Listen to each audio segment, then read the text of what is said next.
Hey there, Mama. Welcome back to Married Moms Take Control.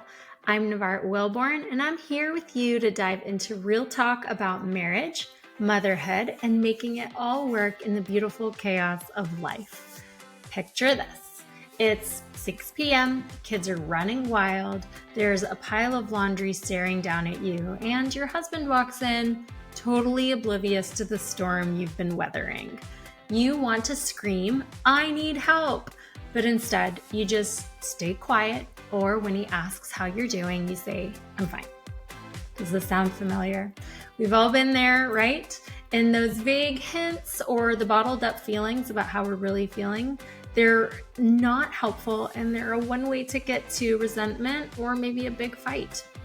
So today we are tackling how to communicate with clarity and honesty, saying what you mean straight up without the avoidance and without the drama.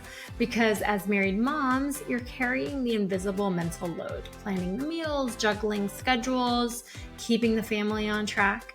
And let's be honest, if you're not clear about what you need, it's easy to feel unseen.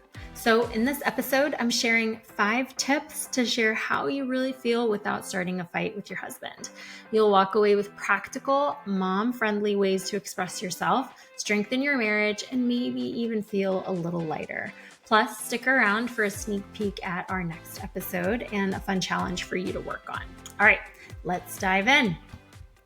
So, what exactly are clarity and honesty in communication? Let's talk about it.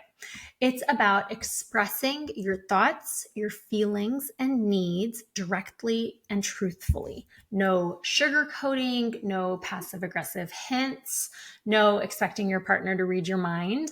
I know that would be beautiful. But instead, being able to say something honest about how you feel, like "I'm struggling," instead of "everything's fine." So instead of keeping your running on fumes silently persona going, we're going to work on being more open and honest with how we feel. And for us married moms, this is huge. We're often we can call ourselves all kinds of things, but one thing that people say is like we're the CEO of the household. We track the doctor's appointments and the school projects and who needs new shoes. And then there's the mental load, right? It's very heavy. There's always something that you're having to keep track of. And when we are vague or we bottle up our feelings about things, it builds that resentment, and that resentment can lead to long-term problems, and it can lead to issues right here, right now, where it starts fights. It leaves us feeling disconnected. It leaves us feeling alone. So this is very, very important. Clarity and honesty also build trust.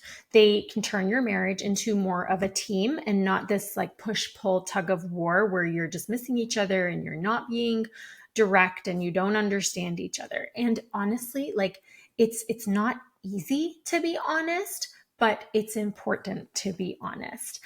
So one of the reasons it's really hard, well, there's several reasons, but first of all, we're really busy, right? Between driving the kids to practices, changing diapers, or cooking meals, or whatever it is that you're doing, it's really hard to find time for an honest heart-to-heart conversation. Second, it's a lot of us avoid honesty because we don't want to rock the boat, right? So you don't want it to be at the end of the day, you're exhausted, you've had a long day, it's 9 o'clock at night, you're ready to go to bed. And now you're bringing up a topic that leads to a fight. Like no one wants to start a fight at night. And third, let's admit it, many of us were raised to just kind of put others first, not talk about what we're struggling with, not saying things like "I need this" or "I need that." So saying something like "I need help" or "I need you to do more," it can feel selfish if you've been raised a certain way. But the truth is, being clear and honest is a gift that you would give to yourself, to your husband, to your marriage. And here's a little stat for you. 65% of divorces cite communication issues, often tied to unclear or dishonest talks. So these small changes that I'm teaching you, they are a big deal. Okay, so let's talk about some examples. I want to give you some scenarios that hopefully you can somewhat relate to, just to kind of give you an idea of what it would be like if you were to make little changes to the way that you speak and how those changes can help scenarios and situations at home with your husband. So let's talk about example one, the mental load overwhelm example. So just imagine it's, whatever a typical evening looks like in your house where you're doing stuff with the kids. Their behavior is whatever it normally is. If it's, hyper crazy, if they're fighting or whatever. Maybe you're trying to prepare lunches for tomorrow. Maybe you're trying to cook dinner. Maybe you're just getting everyone ready for bedtime, whatever that is. And in this scenario, I want you to imagine that your husband is sitting on the couch scrolling through his phone.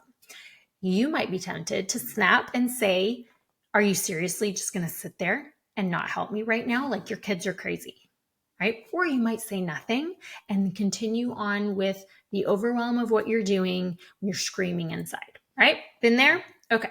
So, actually, let me give you a little sidebar. Before I tell you some examples of how to handle this, I want to give you something to look forward to.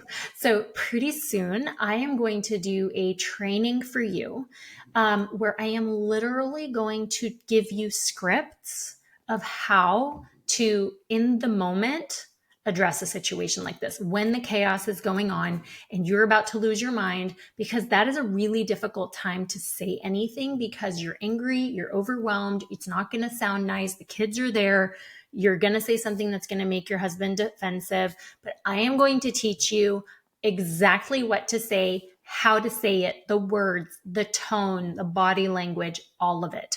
I'm going to teach you how to learn what works best for your husband so that you always speak in a way that makes him really hear you.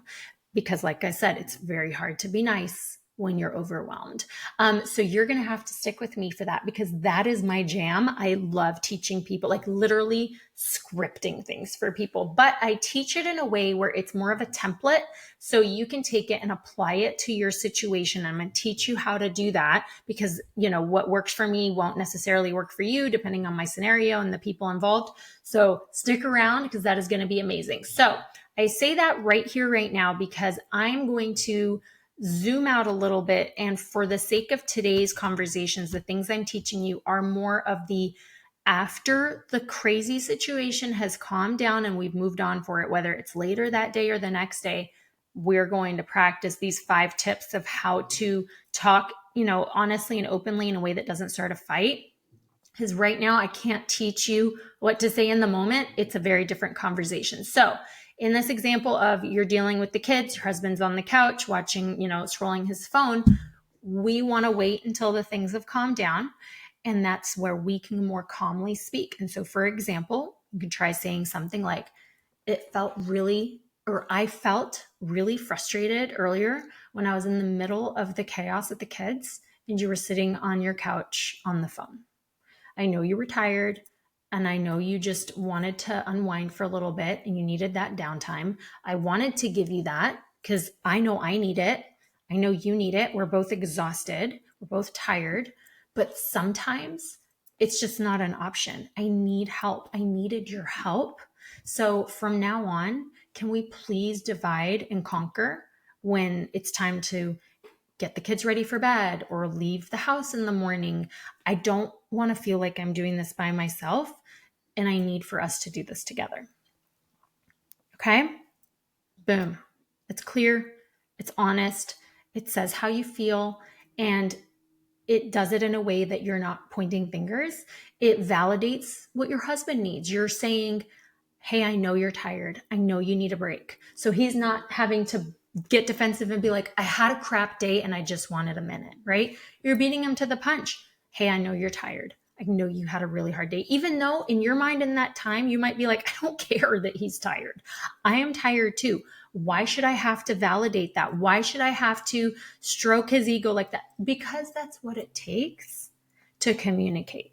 We can't just mouth off and say whatever comes to mind because we are dealing with another human and we have to consider that person whenever we are trying to communicate. It applies at work. It applies, professionally, personally, politically, whatever the heck you want to, any category you want to look at. You are not talking to yourself. You are not talking to a wall. You are talking to another person. So if you want to be heard and you want to be listened to and you want this person to engage with you, you have to communicate in a way that works for them. So yeah, you're going to have to put aside a little bit of that frustration, which is why waiting till you're calm is really helpful. But these kinds of ways of speaking, if you learn the method of let me first, and actually one of my clients taught me the term compliment sandwich, right? Before I dive into the hard stuff, I'm going to tell you something good at the front end and at the back end, right? The bookends. Hey, I know you're really tired, but I'm exhausted too, and I need your help, and we both need to do this because that'll help us both not lose our minds, right? So it's positive on both ends, correction in the middle, right? So if you need to replay that, hear that again, that wording, do it because you need to put your own spin on it. All right, example number 2, the forgotten task example. So let's imagine that your husband was supposed to start the dishwasher or start the laundry or make the kids' lunch. And if he doesn't do it, you notice it's not done, you could, roll your eyes and be like, oh, fine, whatever, I'll just do it myself. Or you could stay silent and be like, in your mind, be thinking like, I can't believe this is the only thing he was supposed to do and he didn't do it, right? We've all been there. We've all maybe made the snarky comment or kept it, quiet about it. But what that does is it just builds a wall, right? It builds frustration. It's pointing a finger, even if the other person really did do something wrong, rubbing it in, it doesn't do anything for the relationship, right? So, and again, we will practice in the moment stuff another time. In this situation, we're going to wait. You do what you need to do. You make the lunch, you move on. And then when you're calm, say something along the lines of, I'm frustrated because I was counting on you to do the laundry and now I'm scrambling because we don't have what we need. What can we do differently next time so that this doesn't happen? Because I feel like I'm always having to tell you when something needs to be done. And then I feel like I'm nagging you. And then when it doesn't get done, I feel like the bad guy who has to get on to you for not doing it. And that doesn't feel good to me either. So what could we do differently next time? Okay. In that example, it's direct, it's honest, and it focuses on solving the problem together, not blaming. You're pointing out that the thing wasn't done, but you're not going on about how he's worthless and he's not doing anything to help. No, this was a situation. I was supposed to count on you. It didn't work out. What can we do differently? Okay. Another example, needing connection example. If, let's say, for example, you're feeling like roommates, all the talks that you have, interactions that you have are about the kids or finances or chores, tasks, right? So you might say something a little bit like a hint, like, it'd be nice to do something fun together. Or you might just kind of pull back and stop making an effort because you might internally be thinking like, he doesn't care. Like, he's not making an effort to hang out with me. He doesn't care. Okay. So in those situations, whether you're hinting or not saying anything at all, you're being unclear, but you're also potentially assuming the worst internally and letting that anxiety kind of take over. So instead, try something like, I miss us having time together to connect. Can we plan a date night this week or this month, even if it's just picking up dinner and, watching a movie at home after the kids go to bed, or even if it's just like going for a walk together while the kids are at school or when, we have someone to watch them, whatever. Okay, that's honest. It's coming from your heart about what you want. It's saying, I want us. I want our relationship. I want something for our relationship. And who can argue with that, right? It's not saying you're not making time for me. It's saying, I would like us to make time for our relationship. Okay, so these are just some simple examples that show clarity and honesty and how to cut through the noise of life. It's not about being perfect. No one's perfect. I don't expect you to communicate perfectly, but it's about being intentional and trying to communicate, trying to get a message across instead of, I'm fine when I'm not, or silence when I really have some things I want to say. It's how do I say it in a way that's honest, but it's still respectful. Okay, so now let's get to your 5 tips of how to share how you really feel without starting a fight. And these are designed to be able to fit into the busy schedule that you moms have. It's not like, we need an hour to sit down and talk through each one of these. These are quick things that you can do while you're, in the same room with your husband, having your first sip of coffee for the day or wiping up after dinner. Like they're quick things that you can practice within your mind on your own and that you can communicate clearly. Okay, tip number 1, use I statements. Okay, instead of saying you always or you never, which, let's be honest, it puts your partner on the defense. Maybe start with something instead like I feel or I need. It's like saying, here's my heart, not here's your failure, right? It's owning that I feel something, not blaming that he did something wrong. For example, don't say you're always on your phone. Instead, try I feel disconnected when we don't talk at dinner. Can we have phone-free dinners? Right? It's less of an attack, more of an invitation. And here's a little tip for you while you're driving home from work or, taking the kids to school or wherever you're going, while you're in the shower, I want you to practice one I statement in your head, something that instead of saying, if you want to tell your husband something, I want you to practice starting with I feel or I need, right? Just see where that takes you. Just start in your head, say, I feel, and then just see where it goes. Okay. But I want you to pick one thing that you want to practice. And if you practice it in your head, then by the time you're ready to say it out loud to your husband, it comes a lot more naturally. And I'm telling you, it's a game changer. It's the difference between hooking your husband in to hear what you're saying versus getting him to immediately put his defenses up and wait for you to stop talking so he can talk and he can argue with whatever it is you're saying. It's human nature. This applies to your children too. This applies to anyone. It's not just your husband. Okay, so tip 1 was use I statements. Tip 2, be specific about your needs. Okay, vague hints like I need more help, those aren't really clear. It's not communicating to your husband what you actually need. It's going to make them guess, and their guess is going to be wrong. So be clear. So instead of I need more help, say I need you to handle bath time tonight, or can you please take over this chore for me so that I can do something else, or I need a break. I've done bedtime every day this week. Can you swap with me? Or can you take that over, right? Specifics are your friend, right? Don't just generally say you need something, tell him what you need. And then here's another tip. I want you to think about one specific thing that you need help with this week, because I want you to build up to communicating that to your husband. So if it's, I need you to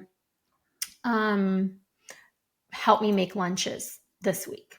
I don't want to be the only one that's doing it. I don't want to be expected to do it every night.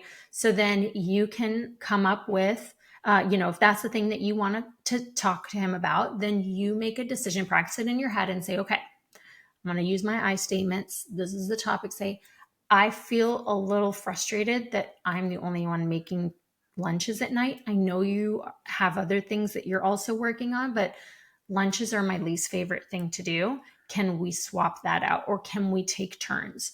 Or, hey, I know that you and I are both tired at the end of the day and we just want to get ready for bed when the kids go to sleep, but I'm staying up making kids lunches while you're getting to get ready for bed. And that doesn't feel fair to me. I would like us to rotate or to do it together, so it's not just falling on my shoulders. Okay. So that was tip number 2, is be specific. Tip number 3, choose the right moment. Oh my gosh, I can't tell you how important this is. This in and of itself can be such a game changer for how you communicate, because if you bring something up at the wrong time, even if you say it perfectly, the right words, the right tone, if it's the wrong time, it's such a waste. Now it's a disaster. Shouldn't have done it, right? So Do not, like, for example, don't wait until nighttime. If you know that you and your husband are not night people, you're exhausted, you've had a long day, you've been up at the crack of dawn and you're wiped out, do not choose 9 o'clock at night to start having a conversation. Okay. Or you know what? Don't do it in the middle of a kid's meltdown. Don't do it when your spouse is in the middle of doing something that's important to them, or you know they're distracted. Do not choose that time to try to have a serious conversation with them. You might be frustrated that they're not focused on you. Okay, reasonable. But you also still have to make good choices about if this is the right time. So pick a calm moment, like whenever you know that you guys are in a good headspace. Is it in the morning? Know your audience. Is your husband a good listener at night? Is he a good listener in the morning? Do you need to wait until the kids go to bed? Can you do it over a text? Can you do it over a phone call? You have to pick the right time. And you may not know what the perfect time is, but I bet you know some examples of what are really bad times for you and for your husband, right? So being able to even say something like, hey, I'd love for us to talk about our, planning our trip, or we have this thing that just came up with your family or the kids and we need to talk about it. Can we try to talk about that tomorrow morning after the kids go to school? Or can we talk about that real quick after dinner when the kids are getting ready for bed or whatever, right? So you can put it out there and say, I want to talk to you about this. But right now it's not a good time. Or you can say, hey, I'm feeling a little frustrated about how we've divided some of the chores at home. And I have some ideas about how we could do it in a way that works better for us. So I'd love to talk about that this weekend. I'd love to sit down and look at our budget together this weekend, whatever it is. Okay. But a lot of the time, you're not, like, I can tell you from personal experience, a lot of the time you're not communicating to your spouse that you want to talk about this. You're just choosing to wait because if you even hint at that, hey, I want to talk about the fact that we don't have chores divided well, it's just going to turn into an argument right then. And they'll be like, well, let's talk about it now. Why do we have to wait? Right. So a lot of the times personally, I will just wait. I know myself. I know that I can't even bring it up at all right now because I won't be able to stop once I start. So I'm just going to wait and I'm going to journal about it, write it down, or just shake it off, take a shower, whatever. And then tomorrow when I'm calm and my husband's calm, or we're both in a better headspace, that's when I'll say, hey, it really bothered me when XYZ, or hey, and by then I might also have more accountability that I can take for my part, where if I've had time to think about it, I can say to myself, like, well, I was also being a brat, So choose the right moment. Tip number 4, avoid sugarcoating or sarcasm. So important. A lot of people have told me, and they're very proud of this, that like, well, we're just a sarcastic family. It's just what works for us. And I'm always like, that is the worst thing you could possibly do. And just because you think it's good doesn't mean it's good. Sarcasm never is a good option unless you are, honestly, yes, it's funny and you can joke around, but don't ever be sarcastic about something serious ever. I personally think sarcasm is just best avoided for the most part. And I can definitely be sarcastic, but it is so tricky that I try to avoid it because you accidentally will stumble into, you'll think you're joking. And then before you know it, your habit of being sarcastic kind of rolls over into a time where you're actually being serious. And then it actually comes out sounding really, really terrible. So I would say avoid sarcasm, and sugarcoating is also hard when we're trying to land something easy. Like, I don't want to be too direct because I don't want to hurt your feelings, but ultimately what it does is it comes out kind of, sometimes it can come out worse, or it's so mild that you didn't get your point across at all. So instead, I want you to say what you mean, and I want you to be kind. Even if you say, like, I hope this doesn't come off bad because I'm really not trying to sound mean, but I'm feeling frustrated, or I'm nervous that if I say this to you, you're going to think I'm being mean, but I don't know the perfect way to say it. So I'm just going to say it. But it bothers me when you talk about me the way that you did in front of the neighbors, or it bothers me when you don't defend me to, I don't know, your mom or something, whatever it is. it's okay to give a disclaimer like, I'm nervous that this is going to come off wrong, or, I'm not great with my words, so this might sound bad, but at the end of the day, being honest, taking a minute, like, sometimes you just got to pause, take a deep breath, and ask yourself, like, hear it in your head real quick. Say it in your head. And if you're like, that sounds a little rude, or, okay, I know myself, I'm sarcastic. Let me run that through a sarcasm filter real quick, right? So try not to sugarcoat, try not to be sarcastic. If you need to say something, just say it. And the last tip, follow up with gratitude. This is so important. After you've had your honest talk and you've been able to use your I statements and choose the right time and be, kind in the way you approach things, it's very important to say, I really appreciate being able to talk to you about that. Thank you so much for listening. Thank you for not getting frustrated with me, whatever. Think of it like a bank account, right? If I'm going to withdraw money, if I'm going to, take some money out of the bank, I need to replace that. I'm not just going to keep taking. So if I've had that hard conversation with my husband and he heard me and it went well, I need to invest back and say, thank you for that. That was really appreciated. You may just need to also follow up the next. I think you should do it in person, but you could also follow up the next day and say, hey, thanks again for that great talk last night, right? It's showing that you appreciate him. It's showing that, hey, that was really good. I'd like us to do more of those things. And it's putting you in a position of team. Like, we're doing this together. Thank you for letting me talk to you about that. Or thank you for being a good listener or whatever. Whew, we got through it. Okay, so there you have it. Those are your 5 ways to share how you really feel with clarity and honesty without starting a war in your home. So let's recap. Okay, 1, use I statements. 2, be specific. 3, choose the right moment. 4, skip the sarcasm. And 5, show gratitude. These aren't just tips. These are tools that will help you feel seen and heard, which you deserve, mama. So here's the bonus. When you communicate clearly, you're modeling healthy relationships for your children. So it's a win-win. When they hear the way we talk to each other, that's what they learn. And we all know what it's like to have examples, good examples, bad examples of couples, of marriage. And what we want to do more than anything is raise healthy children that value themselves, value a good marriage. So set the example for them. So I want you to try one of these tips this week, right? Either the I statement that you pick,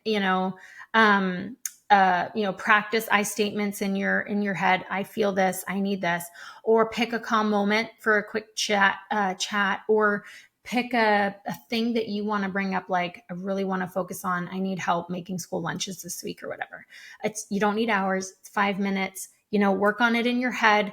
Write it down. I'm a big fan of writing down what I want to say, because now I'm practicing it. I'm getting it clear and I can familiarize with myself with this. So you've got it. Just practice it. So next episode, we're going to dive into a really, really big one, which is how to manage your emotions during tough conversations. Because let's be honest, staying calm when the kids are losing it and you're going to lose it and your husband's not listening or whatever, it's next level. It's hard. So you won't want to miss this. I have learned how to do this. I've taught myself how to do this because I am an emotional person. So learning how to manage your emotions is so huge. And before we go, I'd love to hear from you. So I'd love for you to share in our Facebook group when you've tried one of these tips. If you haven't joined the group yet, it's called Married Moms Take Control. It's a group for moms. And it's so fun. I'm seeing the interactions grow, conversations are growing, people are being honest about some of the struggles that they have, and I love it. So I'd love to hear from you in there. Post your experience of trying one of these. If it went well, if it didn't go well, I'd love to hear about it. I'd love for you to share that and give inspiration and motivation to some of the other moms. Thank you for hanging out with me today, and I'll catch you next time on Married Moms Take Control. All right, bye, ladies.